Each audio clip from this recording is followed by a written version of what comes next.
On va enchaîner avec la deuxième table ronde. Donc je vais inviter les différents intervenants que sont Julien Perdrija. Julien Perdrija qui était précédemment directeur de cabinet de Jean-François Caron à Los Angeles, que vous avez déjà vu dans cet événement. Il est là, Julien, quelque part. Voilà. Aujourd'hui, sur un nouveau projet qui est la Fabrique des transitions. Samuel Aubin, sociologue, chef de projet pour le programme Transition énergétique et sociétale en Pays de la Loire. Yann Yomé, maire de Saint-Sulpice et vice-président à Rennes Métropole, que je vois devant. Et puis Madeleine Charrue, que vous avez vu mercredi après-midi dans le rôle d'animatrice, qui est chargée de projet, déléguée au développement des partenariats et du projet associatif de Solagro et administratrice du Clair. Alors voilà, désolé, du coup on a une chaise de plus, moins confort, hein, mais merci Samuel. Et donc le thème de la table ronde, un peu complet, alors on aime bien effectivement les termes compliqués. Mise en mouvement, comment piloter une transition systémique.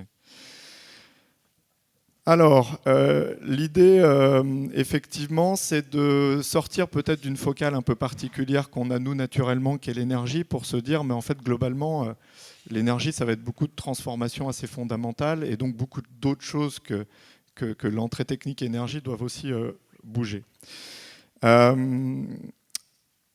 On a peut-être aller un petit tour. Je vous ai présenté. Non, alors on va s'épargner le petit tour de table pour pas faire trop long. Samuel, justement, on va commencer par vous.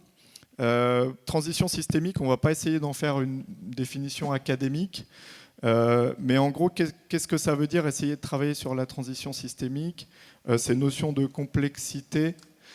Au fond, qu'est-ce qu'on cherche quand on travaille sur ces questions? Transition systémique. C'est quoi l'essentiel pour nous et quels sont les objectifs qu'on va essayer de viser? Alors, grande question philosophique, hein, vous avez quelques minutes pour ça. Vaste question, mon cher. Donc, effectivement, c'est une question qu'on va pouvoir déployer ensemble sur plusieurs registres. Hein. On peut y répondre d'un point de vue philosophique, c'est important d'ailleurs. On peut y répondre d'un point de vue politique, organisationnel. Alors, peut-être pour démarrer, allons sur le philosophique, tant qu'à faire. En fait, il faut qu'on change nos modes de vie. Je crois que c'est des choses que l'on partage. Et une fois qu'on a dit ça, la question, effectivement, c'est comment s'y prendre.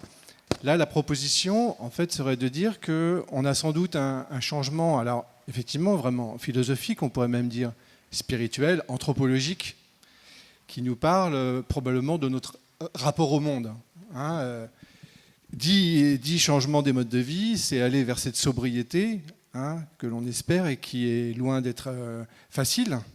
Donc ça veut dire en réduire du côté de la consommation. Bon.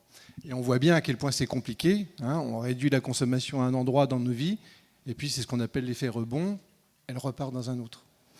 Donc travailler sur notre rapport à la consommation, c'est travailler en fait sur quelque chose qui est très fondamental pour nous, c'est la façon dont on entre en relation avec les autres, la façon dont on construit notre identité. Et donc, probablement que nous avons un passage à faire entre une façon que nous avons dans notre société actuelle de nous socialiser, de construire de l'identité par la consommation, à une autre façon. Alors, ce serait quoi cette autre façon ?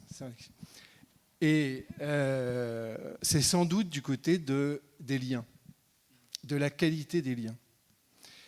Et ça me fait penser à ce que Martial nous a raconté hier. Avant-hier, le temps passe vite. Avant-hier, exactement. Où Martial, vous vous souvenez, il nous a parlé des abeilles, puis il nous a parlé de la reprise de la ferme, puis il nous a parlé du développement de la vente à la ferme, avec tout un tas d'activités, de relations, etc. Et il nous a parlé de connexion ou de reconnexion. Vous voyez ? Voilà, je pense que là, on touche, exprimé d'une façon très personnelle et très vivante, quelque chose de très fondamental, qu'un sociologue qui s'appelle Hartmut Rosa appelle la résonance. Alors, pas la résonance RAI, voilà, la résonance RE, c'est-à-dire cette façon d'entrer, en fait, de travailler à la qualité des liens entre nous et avec le monde, Et ce qu'il nous dit, c'est que c'est sans doute 4 choses différentes. Un, la capacité que nous avons à nous laisser toucher par l'extérieur, par le monde, par des situations, par des sollicitations. La deuxième chose, c'est une capacité à y répondre, à raisonner précisément. Donc il nous parlait, Martial, de ce qu'il vivait avec les abeilles, de ce que ça avait représenté pour lui de reprendre la ferme, avec toute l'histoire, vous voyez. Puis le troisième élément dont nous parle Hartmut Rosa, c'est une capacité à se laisser transformer par l'extérieur, par les situations.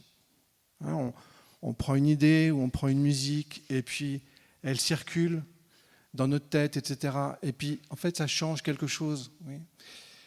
Et puis la dernière, comment dirais-je, le dernier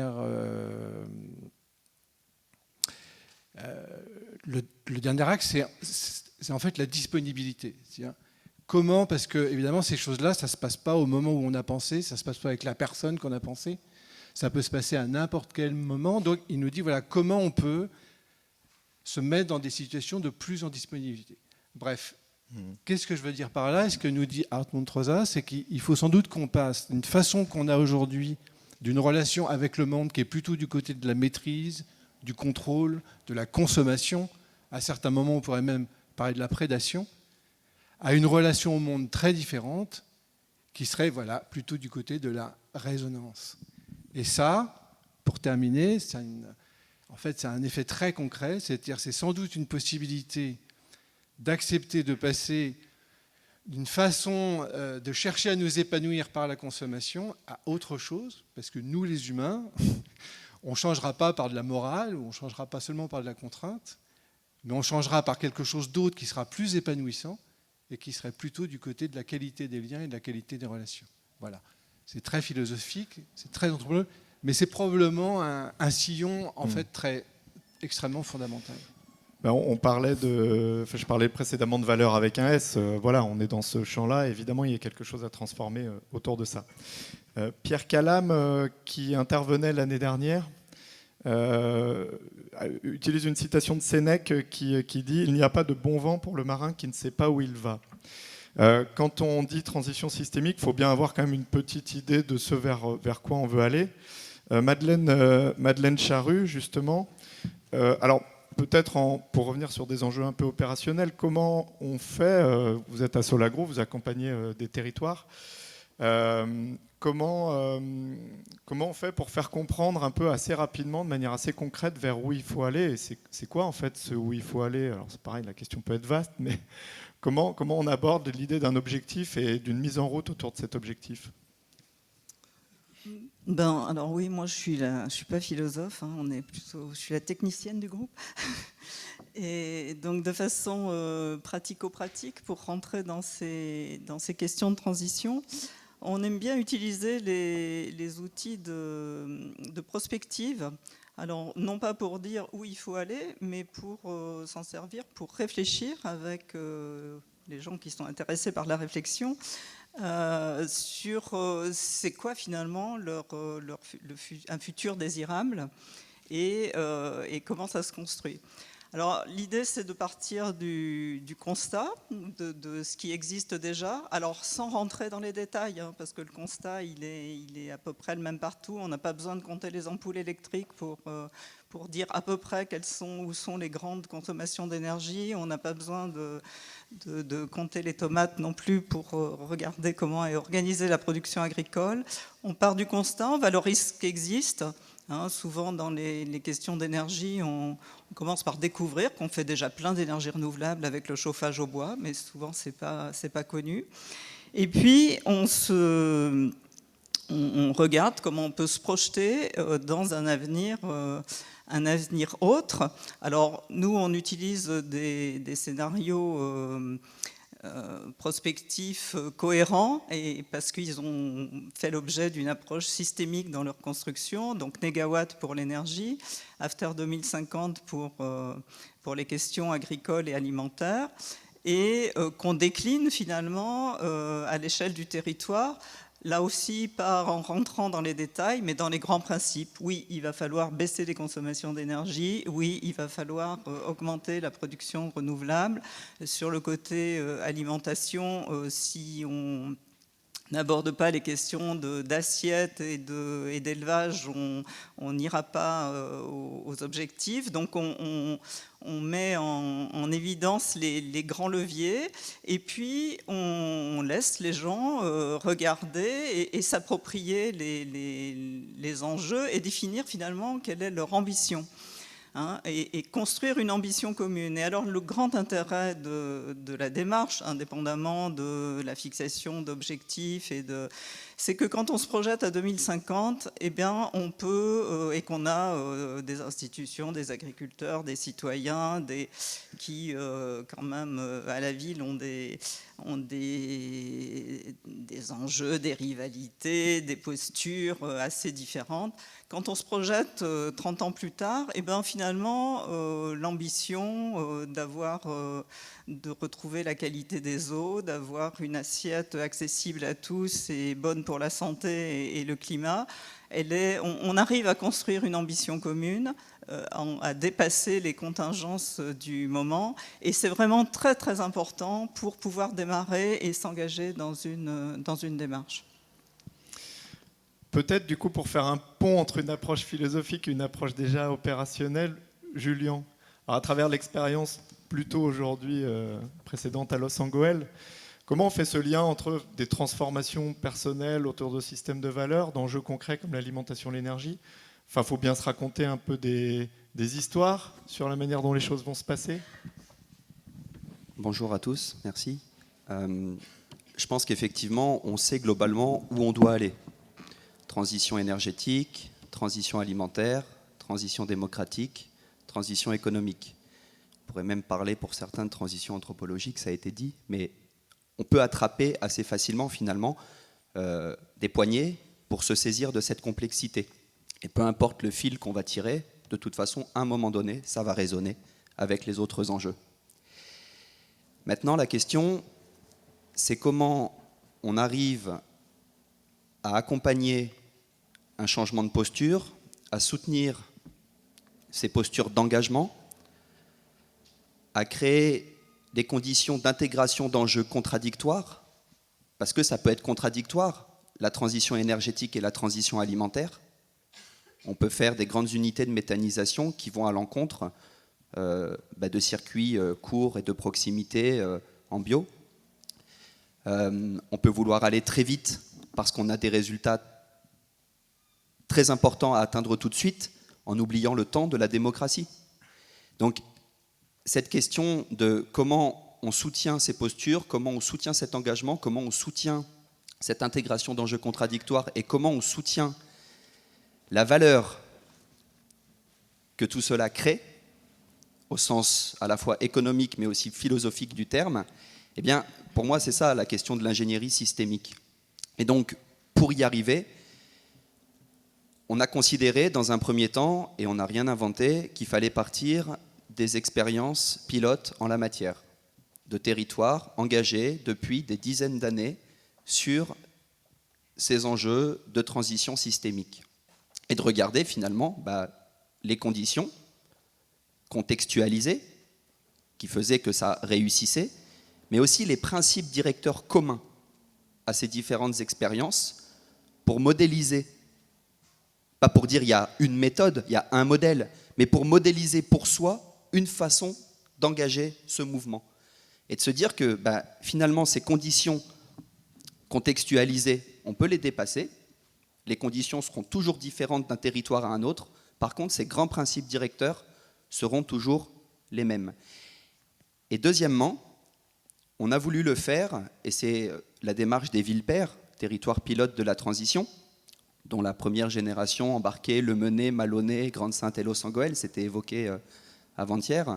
On a voulu le faire du point de vue de 3 catégories d'acteurs qui nous semblent absolument complémentaires pour conduire le changement. Les élus. Les élus qui sont engagés sur ces démarches de transition et qui ont leurs propres conditions d'engagement, leurs propres contraintes électorales, mais pas seulement. On ne parle jamais du travail des élus. On ne parle jamais de la façon dont les élus sont engagés dans ces démarches et ce que ça requiert en termes de ressources, en termes de compétences, en termes de solidarité, en termes de difficultés. On a voulu le faire aussi du point de vue des techniciens. On parle souvent du binôme élu-technicien. On sait à quel point c'est fondamental pour réussir à mener des projets pérennes, durables dans nos territoires. Et les techniciens, c'est d'autres conditions d'engagement, c'est d'autres difficultés, c'est d'autres contraintes qui ne sont pas les mêmes que les élus. Où sont les espaces pour discuter ? Dans les organisations de travail, dans les territoires. Où sont les espaces pour confronter les points de vue ?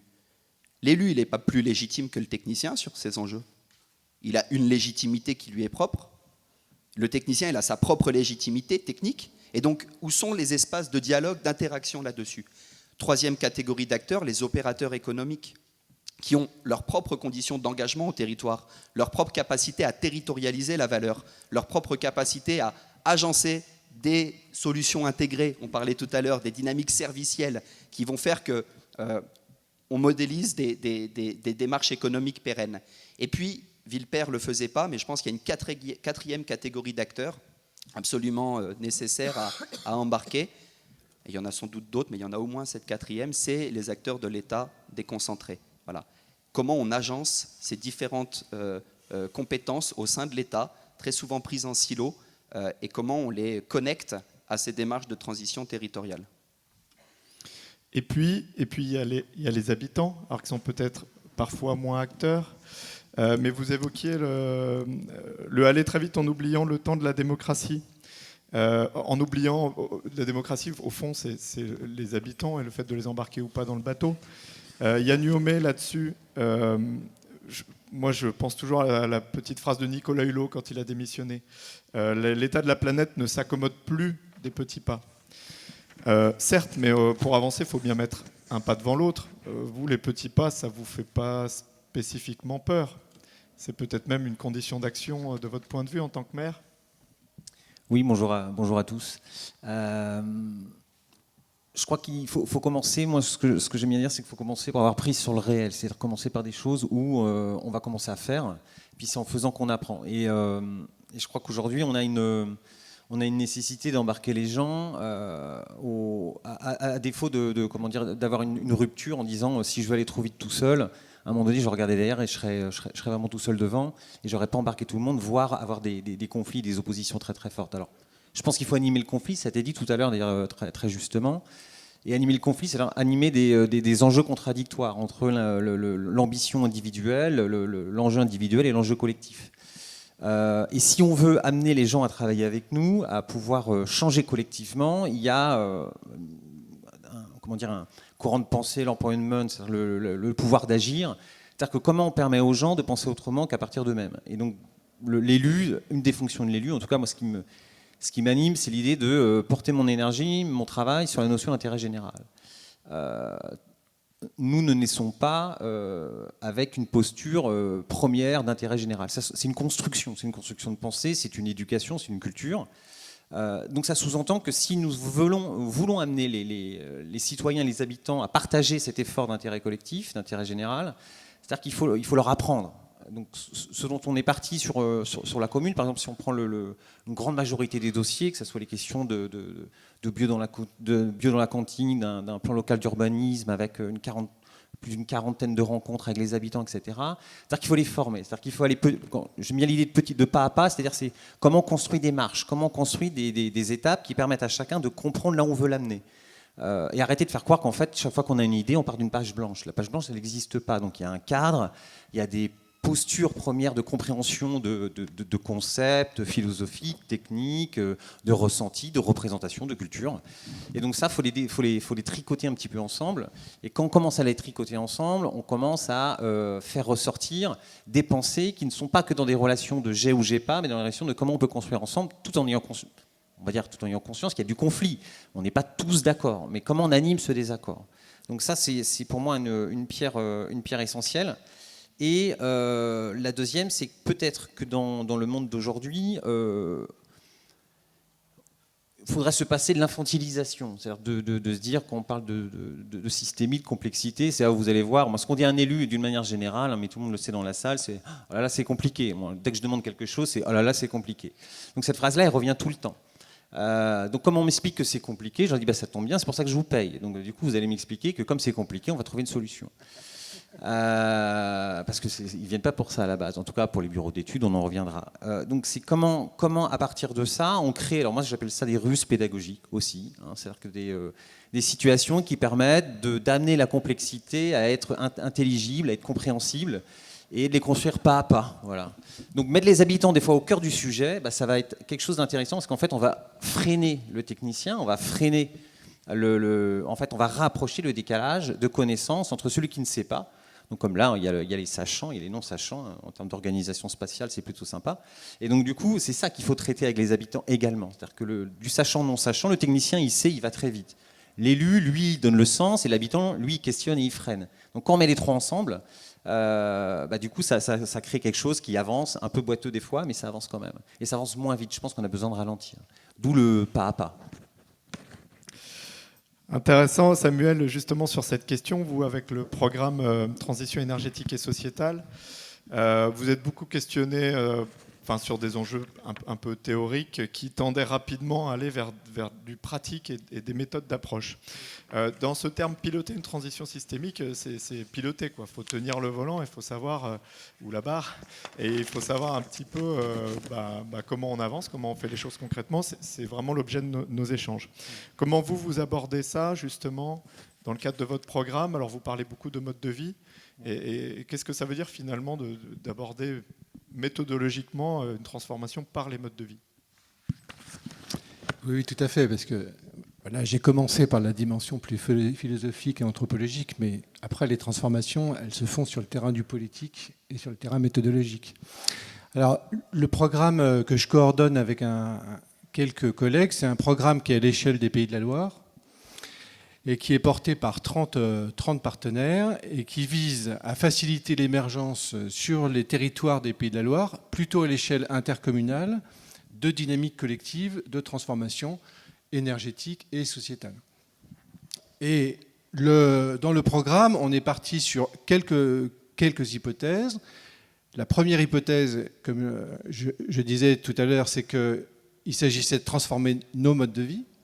Et transformer nos modes de vie, ce n'est pas juste les comportements. Souvent, on associe mode de vie à comportement. En fait, là, on est plutôt dans une approche de mode de vie qui est une approche plus systémique, qui veut dire que transformer nos pratiques sociales, c'est transformer des comportements, mais aussi des objectifs techniques, des infrastructures, des politiques publiques, bref, en fait, tout un système, et qui suppose évidemment la coopération. Parce que quand on dit ça, ça veut dire notamment que l'acteur public a la main sur un certain nombre de choses. Il peut mettre en place une piste cyclable. Ce n'est pas lui qui va faire en sorte que les habitants vont se déplacer différemment ou sur d'autres sujets vont manger différemment, etc. Donc, première hypothèse, transformer les modes de vie, c'est transformer en fait des systèmes. Si on dit ça, ça veut dire que ce sont des approches collectives qu'il faut favoriser et développer sur les territoires. Et avec une hypothèse centrale qui est qu'au fond, là où nous devons probablement le plus progresser ensemble, c'est la question de la coopération. Dit de façon un peu caricaturale, sur beaucoup de sujets, nous savons assez bien quoi faire. Nous avons même les modèles. Là où nous butons, c'est sur la mise en œuvre. Et l'hypothèse que nous faisons, c'est que la problématique principale de mise en œuvre, c'est la coopération. Les élus du Menet disaient avant-hier, nous, au Menet, on chasse en meute. Si on pouvait dire ça partout. Chasser, je ne sais pas, mais en tout cas, voilà, cette dynamique collective dont vous nous parliez, qui est absolument fondamentale pour porter les projets. Donc, à partir de là, le programme, en fait, vise aussi, qui est une autre difficulté, mais qui nous semble indispensable, à articuler différentes échelles. Donc le programme est à l'échelle des Pays de la Loire, à l'échelle de la région. Pour probablement développer des dynamiques de transformation pérennes à l'échelle de la région Pays de la Loire, il faut embarquer, même si c'est complexe, au moins 3 échelles. La première échelle, c'est-à-dire là où les projets démarrent, c'est-à-dire n'importe où, dans une rue, dans un village, sur une commune, C'est là où ça démarre et c'est d'abord là où ça se passe.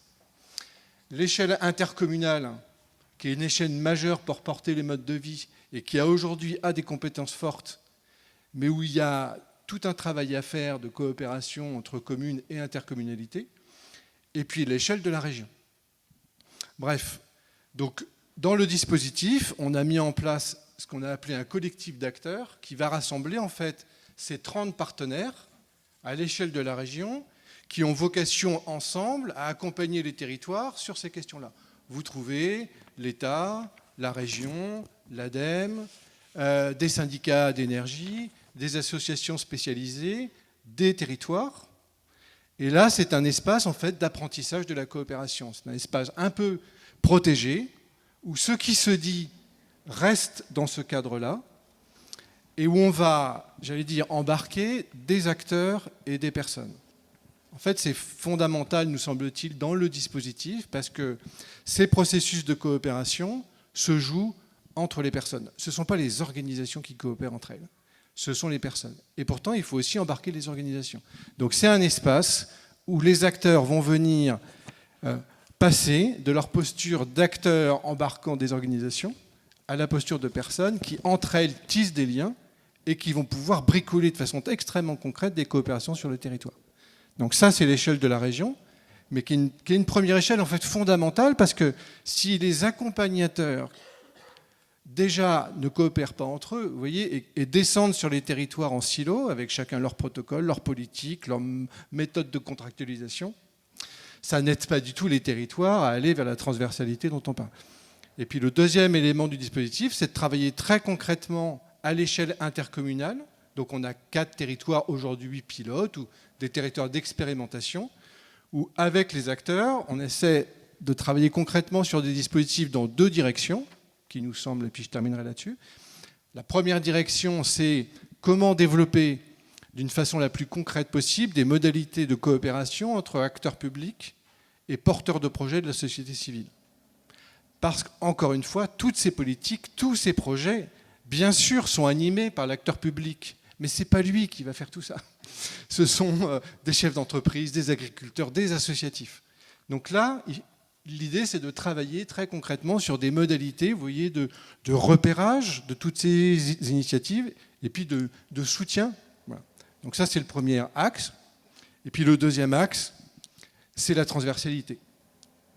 Parce que, évidemment, si en tant qu'acteur public, je cherche à être dans une posture plus d'accompagnateur des initiatives, ça veut dire qu'il faut que je parte de là où ils sont. Ça veut dire qu'il faut que je parte de leurs préoccupations et pas moi, de ma compétence. Et puis on y va. Moi, je travaille sur l'eau, donc je vais voir les citoyens sur l'eau. Moi, je travaille sur l'énergie, je vais voir les citoyens sur l'énergie. Moi, c'est l'alimentation, oui. Donc ça suppose, et c'est loin d'être évident, pour entrer dans cette dynamique de coopération avec les territoires, avec les citoyens et les porteurs de projets, que les acteurs publics travaillent davantage en transversalité, à 2 niveaux, pas seulement au niveau technique, mais aussi au niveau politique. Ça veut dire, par exemple, comment un exécutif porte vraiment, et fait écho à ce que vous disiez aussi, un projet de territoire ensemble, c'est fondamental. Comment des vice-présidents à la transition, qui sont souvent plusieurs, il n'y a pas un vice-président qui va porter les transitions. Comment ces vice-présidents vont vraiment travailler ensemble ? Comment ces vice-présidents vont travailler ensemble et avec des élus des communes et avec des acteurs tiers ? Vous voyez, voilà. Donc il y a tout un travail, je dirais, d'invention très pratique, de mise en transversalité à l'échelle politique. Et puis après aussi tout un travail de transversalité à l'échelle technique. Voilà, c'est là-dessus que nous essayons d'avancer avec conviction mais aussi modestie, parce que ce sont des sujets qui sont loin d'être simples et qui demandent du temps voilà, pour avancer. Et justement, en rebond, Yann Huomé, sur cette question, vous dites que la coopération ne fonctionne que quand il y a un enjeu individuel et collectif. Et vous utilisez un terme que je trouve intéressant, la zone de délicieuse incertitude. C'est la première chose. Donc, qu'est-ce que c'est que ça ? Comment ça marche ? Et puis, sur la question de la transversalité entre élus, qu'évoquait Samuel Aubin, vous me disiez tout à l'heure que vous organisez un séminaire avec vos élus aussi pour construire quelque chose de commun. Si vous voulez en dire un mot, parce que c'est un peu dans la continuité de ce que dit Samuel. Oui, alors pour comprendre la zone de délicieuse incertitude, il faut juste que j'explique en quelques secondes d'où je viens. Je viens des sciences de l'éducation et des sciences sociales, et je travaillais pour des mouvements d'éducation populaire et de jeunesse. Et dans la manière dont on amenait les personnes, en tout cas, j'accompagnais des animateurs à créer des projets. On parle de zone de délicieuse incertitude, c'est-à-dire entre le trop facile et j'ai une démobilisation et le trop dur et je me démobilise aussi parce que du coup c'est inatteignable. Et donc dans l'enjeu qu'on a actuellement, c'est de créer, ça revient à la notion, la même chose que la notion de marche, c'est-à-dire il faut une zone où on sait que c'est assez dur pour que collectivement on ait, et individuellement on ait un enjeu qui se crée. Et en même temps, il ne faut pas que ça soit trop facile pour que du coup les gens soient dans quelque chose qui les porte, dans quelque chose qui les tire. Donc ça, j'aimais bien l'idée il y a du pilotage, c'est-à-dire qu'il y a des moments où chaque micro-décision devient un levier ou pas de définition de la zone de délicieuse incertitude. Après, je pense qu'il y a deux choses très fondamentales dans les notions de coopération et dans les notions systémiques. Il y a d'abord la question de animer, c'est un métier. Voilà, c'est un métier, c'est de la méthode, c'est des outils, c'est des temps et des espaces. Et donc du coup, mettre 15 personnes autour d'une table ne fait pas la qualité d'un débat.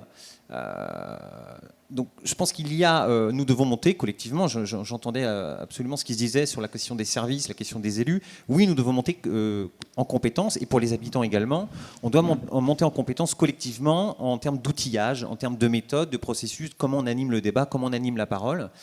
Alors moi, je suis issu du milieu associatif où j'ai travaillé spécifiquement sur l'accompagnement, la prise de décision stratégique. Et entre autres, c'était quels étaient tous les outils d'animation en méthode active, participative, en méthode d'animation qui permettent de mettre les gens à un niveau, si ce n'est pas égal, en tout cas en essayant de rapprocher, en essayant de rapprocher les choses.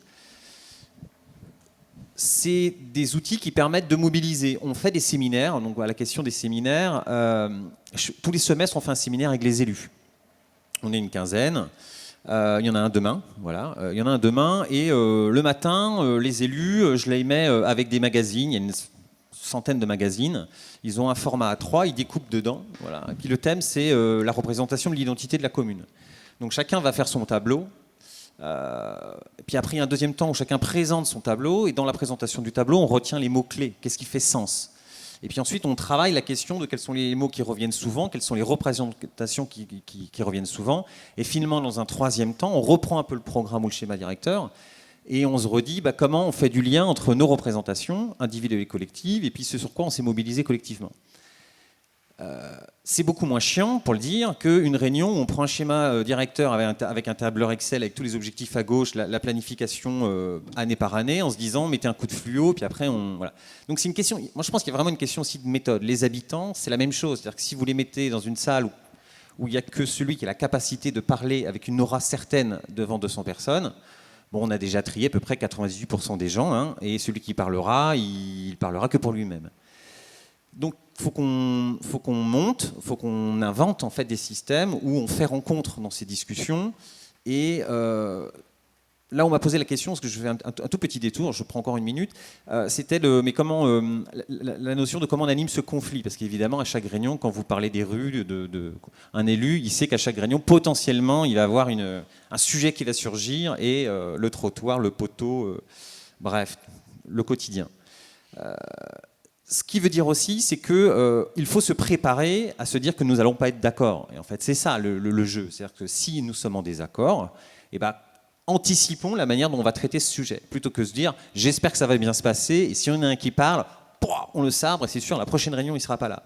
Sauf qu'en faisant ça, on a fait ça pendant quelques années. Il y a quand même un certain nombre d'élus, pendant 20 ans, on se disait que les habitants, c'était bien de les consulter, au sens, c'était bien qu'ils râlent une fois, et puis après, on pouvait avancer. Donc on hérite de cette culture-là. Faut qu'on en prend la part de responsabilité. Donc il faut recréer une culture commune autour du dialogue. Et je pense que le dialogue est important. Merci intéressant sur la posture d'élu, très ouvert. Pour revenir peut-être à une approche, on descend un peu dans un niveau technique, au niveau de Los Angeles. Vous avez travaillé en particulier sur l'énergie, sur la création d'une société locale de production d'énergie renouvelable. Et puis vous avez abordé les choses avec une méthode justement un peu particulière pour susciter un projet justement complexe au sens noble, c'est-à-dire qui tisse des liens entre des enjeux techniques, financiers, citoyens, etc.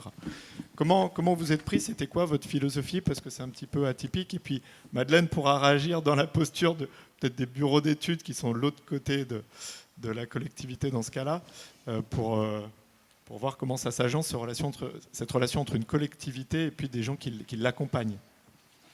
Alors je vais rendre hommage dans cette salle à quelques personnes qui nous ont accompagnés depuis le début sur ces questions de stratégie TEPOS, de transition énergétique. L'Institut Négawatt, pour ne pas les citer, Laure Charpentier, qui a été essentiel dans ce travail, Nicolas Hernigou, qui a suivi aussi avec Cohérence Énergie tout ce boulot. Et au-delà des hommages, c'est qu'il y a une vraie relation de partenariat qui s'est nouée avec ces acteurs, qui ne sont pas venus en tant que prestataires, qui sont venus en tant que partenaires. Au départ, Losangoel, il y a 30 ans de retour d'expérience sur l'implication des citoyens, le développement durable, la transition. Donc on est quand même dans une démarche avec un leadership politique très fort, porté par Jean-François Caron, son équipe municipale.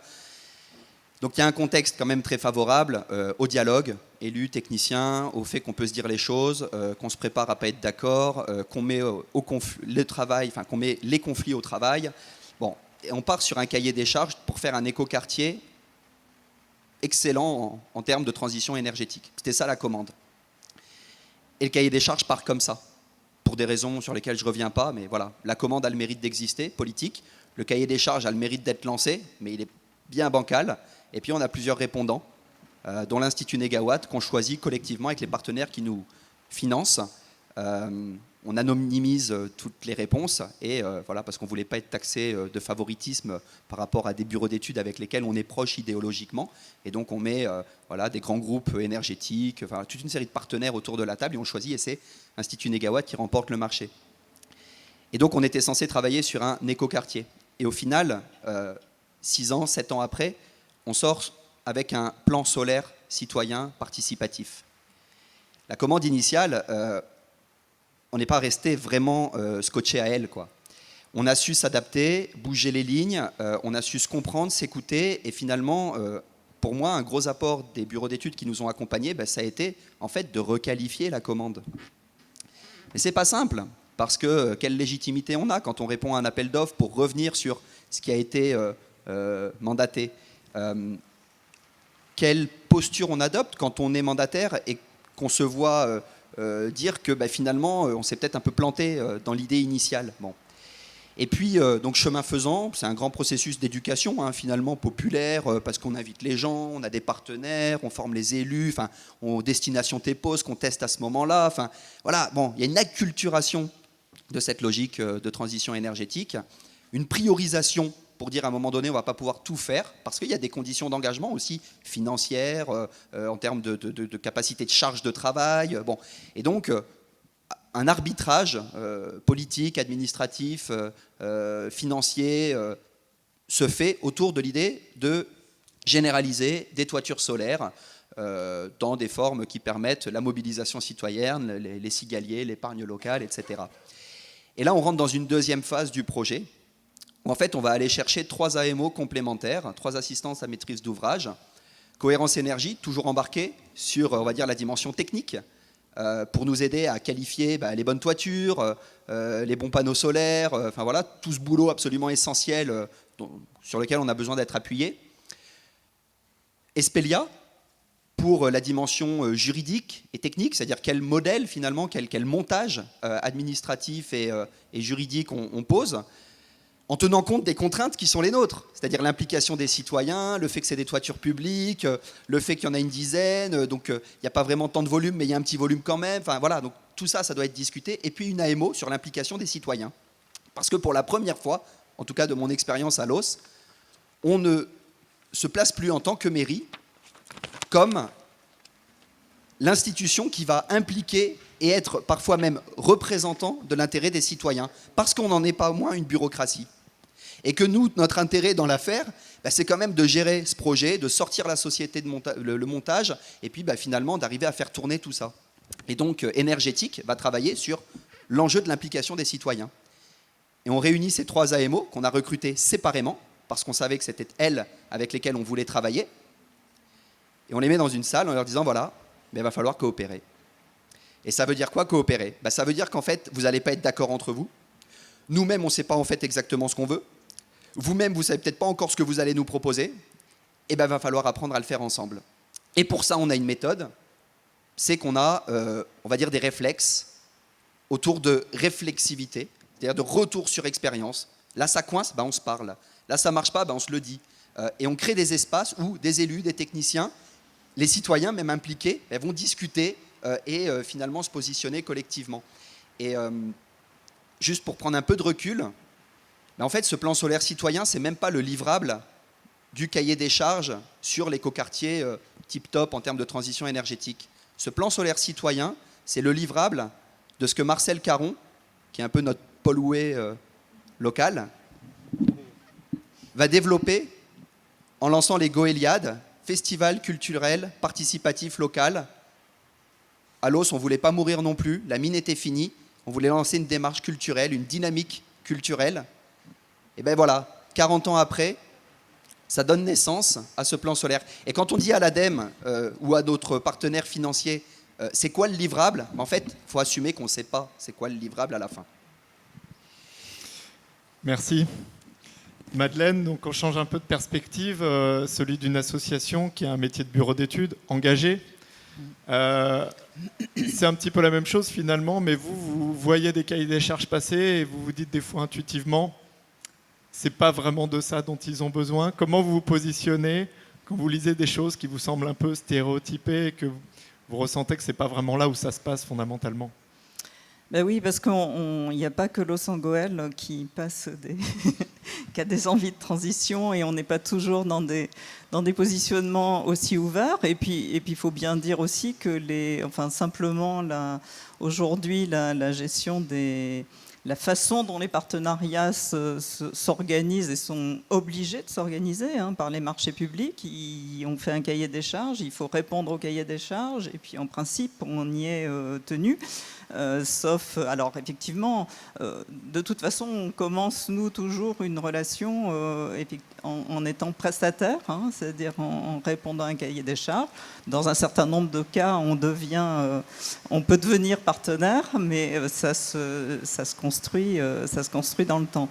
Alors effectivement, cette question du cahier des charges, elle est un peu terrible parce qu'on a souvent une liste de choses à faire qui est impressionnante, souvent avec des budgets qui ne sont pas cohérents, et puis que surtout, nous, on pense qu'il n'y a pas besoin de faire des diagnostics aussi précis, de passer autant de temps à ces questions-là, et qu'il faut que l'objectif, c'est plutôt de voir comment on va mobiliser les citoyens, les acteurs économiques, la gouvernance de la collectivité pour pouvoir réfléchir ensemble, mais ça souvent c'est pas prévu dans le cahier des charges. Ça dépend comment on fait, ça dépend. Il y a des fois on répond quand même au cahier des charges et on dit mais on verrait bien faire autrement. Il y a des fois où si on sent que ça peut être un petit peu ouvert, on répond carrément autrement et puis on dit on verra bien. Donc ils prendront ou ils prendront pas. Et voilà, mais il y a un vrai souci là-dessus. Et alors en particulier par rapport à tout ce qu'on a dit aujourd'hui. Aujourd'hui, les cahiers des charges présentés, qui s'appuient souvent sur ceux proposés par l'ADEME, Amorce, etc., sont des cahiers des charges extrêmement techniques.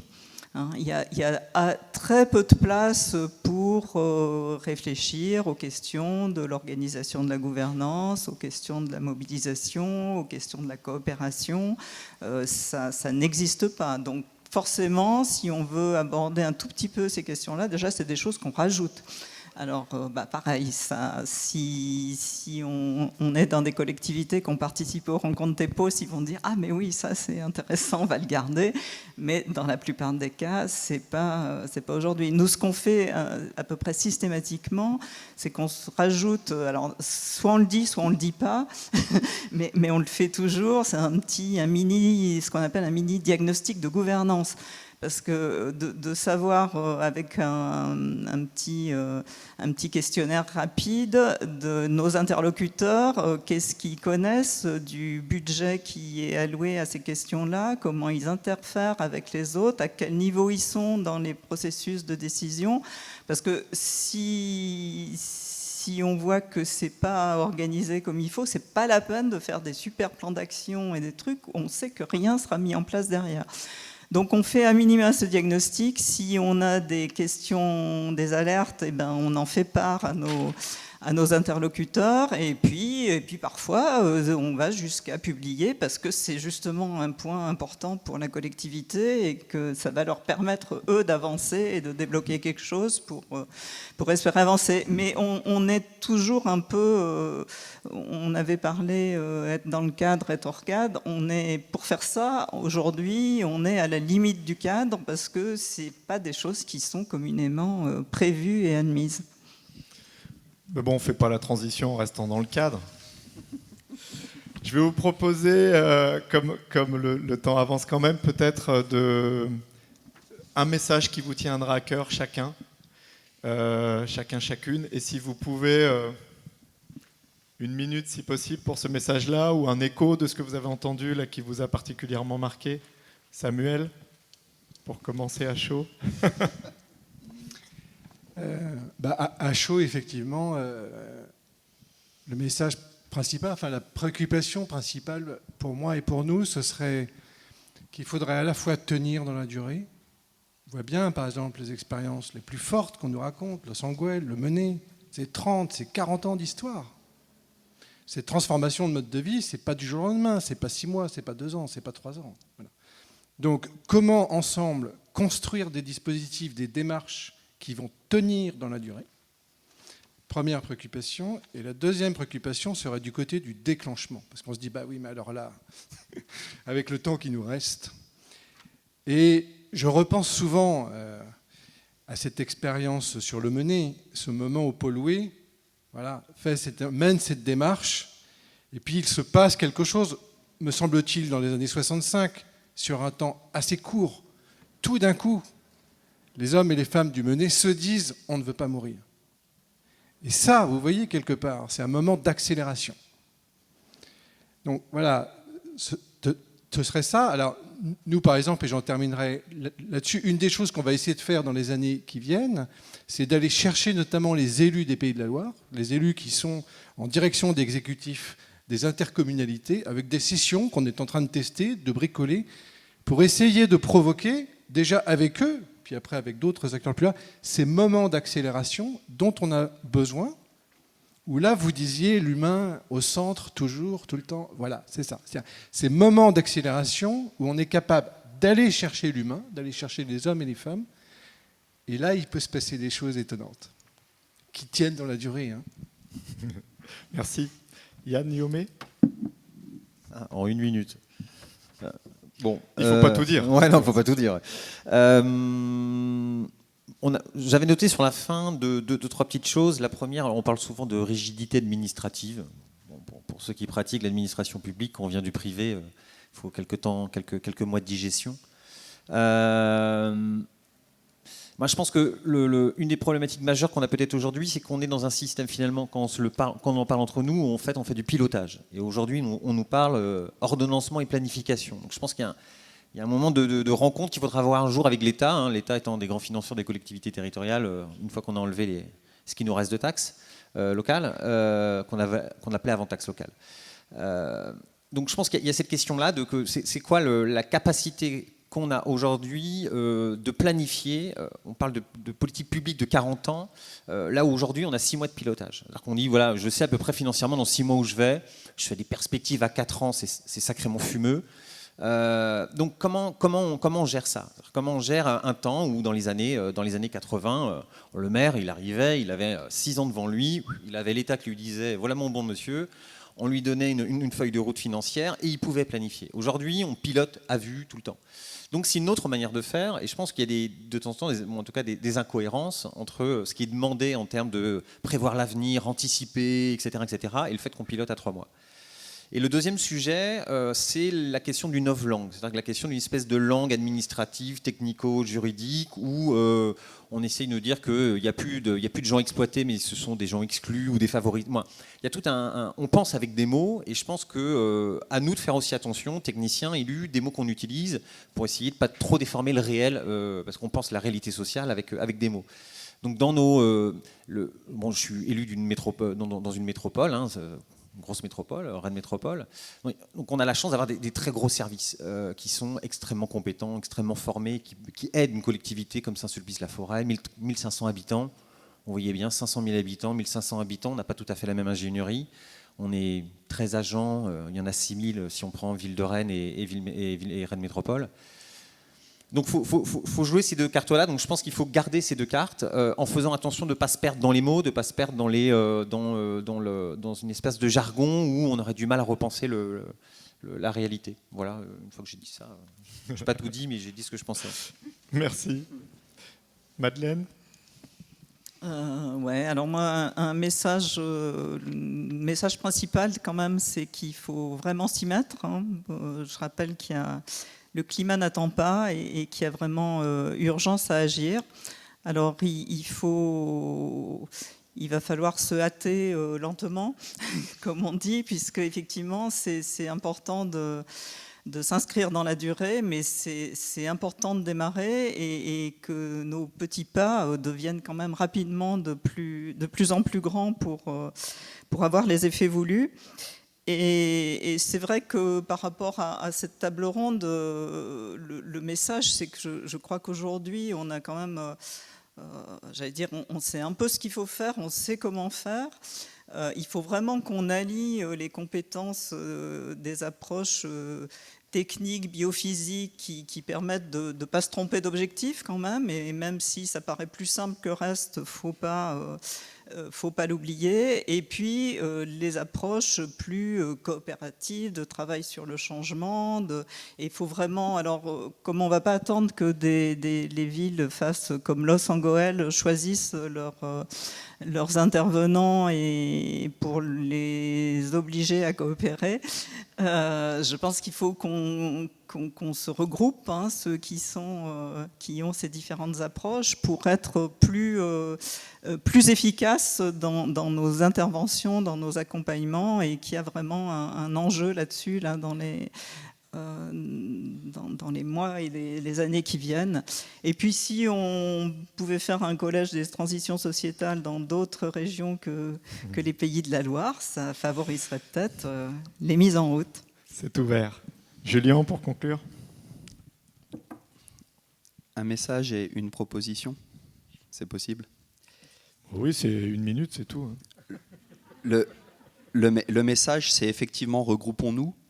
Comme André Jaunet, moi je rêve aussi que tout ça se croise et se pollinise, hein, ces différents réseaux, ces différentes ingénieries techniques, publiques, privées, l'ingénierie du pair à pair, de la communauté apprenante et agissante. Et du coup, on a monté la Fabrique des Transitions, qui est une alliance qui regroupe aujourd'hui 250 organisations, des collectivités, des entreprises, des réseaux de la société civile, des acteurs de la recherche, des acteurs, on va dire, de l'ingénierie locale, des centres de ressources, politique de la ville, développement durable, mais aussi des alliés au niveau de l'État, qui ne peuvent pas engager leurs organisations, mais qui sont engagés dans la démarche. Et cette Fabrique des Transitions, elle a 2 vocations: travailler en communauté apprenante et agissante, il y a une dimension très politique derrière tout ça, et accompagner les territoires avec cette nouvelle forme d'ingénierie qui finalement est très incarnée dans le Collège des transitions sociétales et qui vise en fait à créer ces conditions de tiers espaces, de communautés d'acteurs au plan territorial, partout. Ça, c'est le message et la proposition. Moi, je voudrais qu'on avance sur cette contradiction entre le temps long et l'urgence, la démocratie et l'injonction à aller vite. Et pour ça, je nous invite à travailler sur notre haussement de jeu démocratique. Et je vais vous parler 2 secondes des ch'tis TEDx. Les TEDx que vous avez vus aujourd'hui, ou hier, ou avant-hier, je ne sais plus, nous on les appelle TAIDX. Alors il y a une question de licence, mais pas que. Territoire d'apprentissage ou d'action démocratique XXL, TEDx. L'idée, c'est de créer des espaces de retour d'expérience entre élus techniciens et citoyens ou opérateurs économiques, consommateurs. Des gens qui s'engagent, qui montent sur scène et qui ne vont pas simplement raconter leur histoire et faire un storytelling de comment ils ont fait, comment ils sont engagés, mais qui vont vraiment revenir en fait sur les contraintes, les difficultés, les enjeux qu'il y a eu à travailler avec les acteurs publics, avec les techniciens et avec les élus. Ce sont les citoyens sur scène, ce sont les élus et les techniciens dans le public. Et on crée des animations qui permettent de dialoguer. Ça, c'est l'évaluation aussi, finalement, du travail qu'on porte ensemble, c'est de l'évaluation de la valeur qu'on crée. Et on voit qu'il peut y avoir de la valeur économique, mais aussi de la valeur sociétale. Et je nous invite à s'emparer de cette marque communautaire, des TEPOS, les TEDx, les Care TEDx, les Lot TEDx, je ne sais pas, et qu'un peu partout, en fait, on organise ces temps-là, pas seulement comme des temps narratifs, où on raconte une histoire, mais vraiment comme des temps d'évaluation démocratique des projets, des transitions qu'on porte. Voilà, ça ce serait ma proposition. Il y a des compétences, il y a des gens qui savent accompagner, il y a des gens qui sont déjà montés sur scène, il y a des élus qui savent porter tout ça, et on peut facilement se coacher les uns les autres. Et donc après le mener, j'aimerais bien voir des TEDx en Lot-et-Garonne, dans l'Écosse. En Aveyron. Merci beaucoup à tous les quatre pour vos interventions.